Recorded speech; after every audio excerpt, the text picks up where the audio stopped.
Mechanics मध्ये total pressure and centre of pressure मधला हा प्रॉब्लेम आहे. ए रेक्टँग्युलर प्लेट सरफेस, इथं जो हा दिसतोय सरफेस हा रेक्टँग्युलर प्लेन सरफेस आहे. इज 3 मीटर वाईड, म्हणजे इथं बी ची व्हॅल्यू दिली 3 मीटर अँड 5 मीटर डीप, तर ही जी डी ची व्हॅल्यू दिली तुम्हाला 5 मीटर.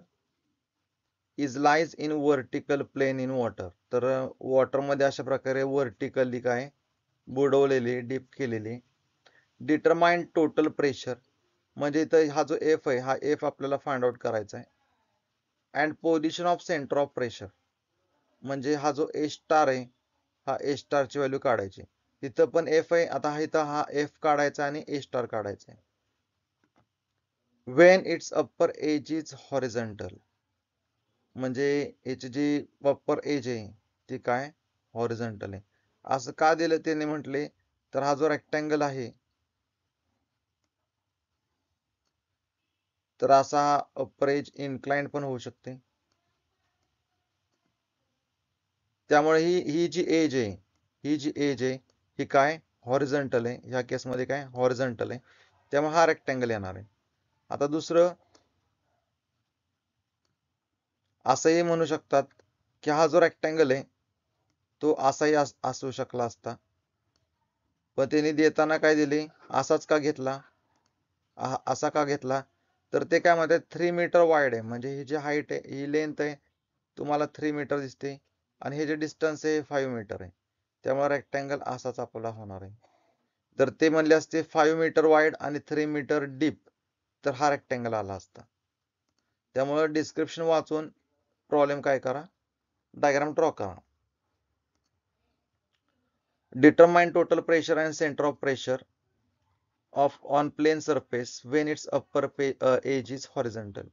आता इथं दोन केसेस दिल्यात. पहिली केस दिली coincide with water surface, म्हणजे अप्पर एज जी आहे ती जी फ्री लिक्विड सरफेस किंवा वॉटर सरफेस जो आहे ह्या सरफेसला को इन्साइड झाली म्हणजे चिकटलेली. आणि दुसरे 4 metre below the free water surface, म्हणजे हे जे वॉटर सरफेस आहे तिथून ही अप्पर एज जी आहे ही 4 मीटर खाली आहे, बिलो आहे. तर या दोन केसेस दिल्यात आणि या दोन केसेससाठी एफ आणि ए स्टार, एफ आणि ए स्टारच्या व्हॅल्यू काढायला लावल्यात. तर अशा प्रकारे आपण दोन केसेस इथं एकाच प्रॉब्लेम मध्ये घेतो. तर सुरुवातीला आपण काय करतोय, ए ची व्हॅल्यू काढतोय, ए फॉर एरिया. रेक्टँगलचा एरियाचा फॉर्म्युला तुम्ही चेक करा काय असतो, बी इंटू डी. तर रेक्टँगलचे डायमेन्शन्स बी आणि डी, तर बी आणि डी च्या व्हॅल्यू इथं आहेत, त्या व्हॅल्यूज टाकून घ्या, आन्सर मिळेल 15 मीटर स्क्वेअर. मीटर स्क्वेअर एरियाचं युनिट आहे. नेक्स्ट आहे आपल्याला फाइंड आउट करावं लागतं moment of inertia. Moment of inertia I X X का आय वाय वाय का आय झेड झेड. तर इथं मोमेंट ऑफ इनर्शिया आपल्याला एक्स चा घ्यायचा आहे, आय एक्स एक्स घ्यायचा आहे. आय एक्स एक्स घेताना काय करायचं आहे, तर एक्स डायमेन्शन बी, वाय डायमेन्शन डी, तर बी डायमेन्शन ॲज इट इज घ्या आणि दुसऱ्या डायमेन्शनचा क्यूब करा डिवायडेड बाय 12. तर मोमेंट ऑफ इनर्शियाची व्हिडिओ माझी सेपरेट आहे. तर बी डी क्यूब बाय 12 आहे. तर बी आणि डी च्या व्हॅल्यू इथे दिल्यात त्या व्हॅल्यूज टाका, आन्सर मिळेल 31.25 metre raise to 4. Metre raise to 4 हा मोमेंट ऑफ इनर्शियाचं युनिट आहे. आता आपण पहिली केस सॉल्व्ह करूया. पहिल्या केससाठी इथं जो सेंट्रॉइड येतो, म्हणजे रेक्टँगलचा सेंट्रॉइड कुठे येतो, जिथं याचे जे डायगोनल आहेत हे इंटरसेक्ट करतात, तर हा जो इंटरसेक्शन पॉइंट आहे त्याला आपण काय बोलतो, जी बोलतो.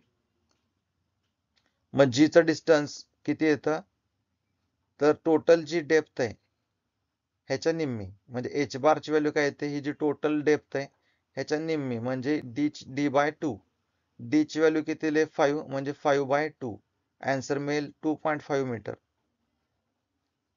आता आपल्याकडे व्हॅल्यूज सगळ्या आहेत, तर फॉर्म्युला आपण टाकू शकतो, F is equal to rho G A H bar. हा फॉर्म्युला आहे टोटल प्रेशरचा. फॉर्म्युलांच्या लिस्ट माझी ठेवलेली आहे फ्लुइड मेकॅनिक्स प्लेलिस्ट मध्ये, ती एकदा बघून घ्या. डेन्सिटी दिलेली आहे का, तर दिलेली आहे कशावरून ओळखलं, तर वॉटर आहे, लिक्विड आहे ते काय वॉटर आहे, त्यामुळे वॉटरची डेन्सिटी 1000, जी ची व्हॅल्यू 9.81, एरिया काढलेला आहे आपण 15 आणि एच बार ची व्हॅल्यू आपण फाइंड आउट केली 2.5. आता आपल्याला ह्याचं कॅल्क्युलेशन करायचंय. आन्सर काय मिळेल 367.87 इंटू 10⁻³ तर प्रेस ENG का बोलू तर हा पॉइंट जो आहे तो शिफ्ट करायचा असेल लेफ्ट साइड किंवा राईट साइड तर तुम्ही ENG हा कॅल्क्युलेटरवर दिलेला असतो तर तो बघा आणि प्रेस करा. तुम्हाला पॉइंट आहे हा मूव्ह झालेला दिसेल. जसा पॉइंट मूव्ह होतो तसा 10⁻³ 10⁻6 10⁻9 किंवा 10⁻³ -3 -6 अशा व्हॅल्यूज तुम्हाला दिसतात. आपली व्हॅल्यू 367.87 इंटू 10⁻³ अशी आलेली आहे. आता इथं टोटल प्रेशर काढला आपण ह्या केससाठी. सेंटर ऑफ प्रेशर साठी फॉर्म्युला आहे IG अपॉन AH बार प्लस H बार. IG ची व्हॅल्यू किती आहे 31.25. एरिया आहे 15. H बार आहे 2.5. हे जर कॅल्क्युलेशन केल्यानंतर आन्सर मिळेल 3.33. कॅल्क्युलेशन कसं करायचंय कॅल्क्युलेटरवर टाका 31.25 भागिले 15 भागिले 2.5 प्लस 2.5 त्यानंतर इक्वल टू प्रेस करा तुम्हाला आन्सर मिळेल 3.33. आता आपण सेकंड केस बघूया. सेकंड केस मध्ये आपल्याला H बार काढायचा आहे. इथून ही जी लाईन आहे हे काढायचंय. तर आता आपण ह्याच्यामध्ये बघितलं की हे जे डिस्टन्स आहे हे डिस्टन्स किती आहे D/2.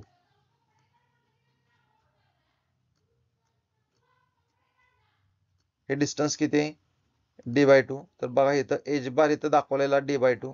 सेम हे डिस्टन्स जे आहे हे डिस्टन्स असतं सेंट्रॉइड चॅप्टर तुम्ही मेकॅनिक्स मधला बघा. हे जे डिस्टन्स आहे हे आहे D/2 सेंट्रॉइड पासून. आपण आपल्याला हाईट काढायची हा फ्री लिक्विड सरफेस पासून. फ्री लिक्विड सरफेस पासून काढायची म्हणजे 4 plus D/2. 4 plus D/2. D ची व्हॅल्यू दिलेली आहे 5 टाका. आन्सर मिळेल 6.5. आन्सर काय मिळेल 6.5. आता आपण टोटल प्रेशर काढू शकतो. टोटल प्रेशरचा फॉर्म्युला सेम ह्याच्यासारखाच आहे हाच आहे रो जी AH बार. रो 1000 का तर वॉटर दिलेले आहे डेन्सिटी. जी ची व्हॅल्यू 9.81. एरिया रेक्टँगल सेमच आहे त्यामुळे एरिया येणार आहे 15. H बार तो आहे तो इथला घ्यायचा 6.5. आन्सर मिळेल 966.47 इंटू 10⁻³ न्यूटन. आता सेंटर ऑफ प्रेशर म्हणजे A स्टार. A स्टारचा फॉर्म्युला काय IG अपॉन AH बार प्लस H बार. IG आपण इथं काढलेला आहे 31.25. एरिया काढलेला आहे 15 आणि H बार जो आहे तो इथं आपण ह्या केससाठी H बार आहे 6.5 इथं आणि इथं. आन्सर मिळेल 6.82. सेम ह्यासारखंच इथं कॅल्क्युलेशन करायचं आहे 31.25 भागिले 15 भागिले 6.5 प्लस 6.5 आणि त्यानंतर इक्वल टू प्रेस करा तुम्हाला मिळेल आन्सर 6.82. तर अशा प्रकारचा प्रॉब्लेम आहे तो तुम्ही सॉल्व्ह करून बघा.